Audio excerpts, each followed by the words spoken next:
नमस्ते, मेरो नाम लिजा पौडेल। आजको यस नारी दिवसको अवसर पारेर हामीहरूले छोटो भिडियो गराउँदैछौँ।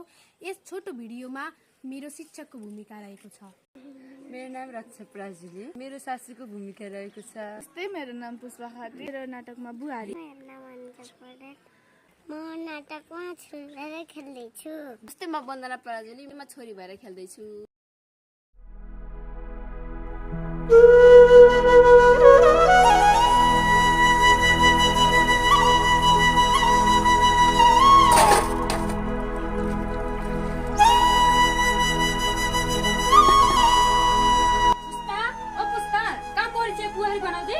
हजुर मम्मी, भाडा मार्दै हु।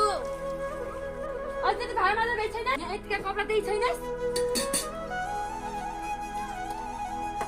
लौनुस् माखेर नि दुवै बक्सियोस्। के हेरिछस् तिनी आँखा सा निकाल्दिन फेरि। जातो नानी फेरि त मैले अङ्गुर ल्याएर राखेको छु। त्यहाँ बुहारीले कपडा धुइरहेको छ, त्यही बेलामा खानु पर्छ। ल आमा, यही बेला खाइहाल्नु कपडा धुनुहुन्छ। भाउजूको त कामै छिन्दैन, कस्तो भाउजू राम्रो रहेछ। खै कस्तो अरू छिनी परिछ। हुन्छ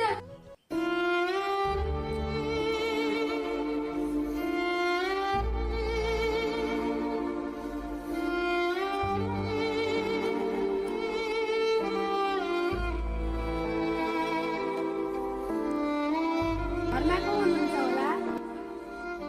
को हुनुहुन्छ भित्र आउनु न। नमस्ते।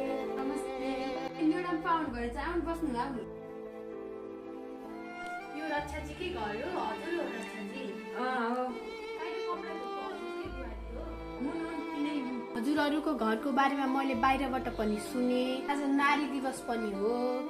अन्यायमा परेका नारीहरूलाई म आवाज उठाउने पनि काम गर्छु। यदि सानोतिनो छ भने त म आफै पनि सल्भ गर्छु, तर त्यो ठुलो छ भने म कानुनसम्म नि पुर्याउँछु। हजुरहरूले आफ्नो बुहारीलाई भेदभाव गर्नुहुन्छ अरे, के त सही हो? कि बुहारीलाई के टाउका चढाएर राख्नु त मैले? त्यही त नि, टाउकोमा चढाएर राख्नु भनेको होइन, अर्काको छोरीलाई पाखा अनि आफ्नो छोरीलाई काहा गर्नु त भएन नि। के गरौँ म?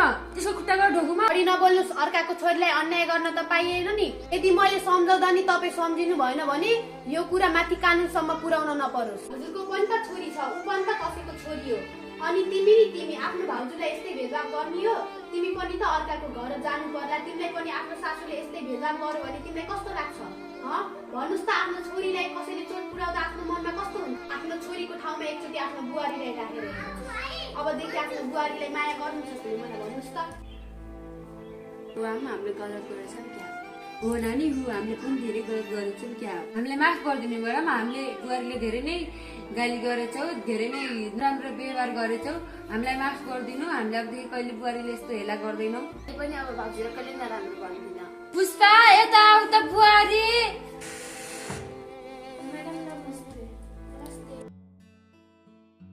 हजुरले बेलैमा बुझ्नुभयो, खुसी लाग्यो। अबदेखि यस्तो नगर्नु होला। छिमेकमा अब झगडा गरेको सुन्न नपरोस्। अहिलेलाई म जान्छु। हस् त, नमस्ते। नमस्ते। हजुरलाई धेरै धेरै धन्यवाद।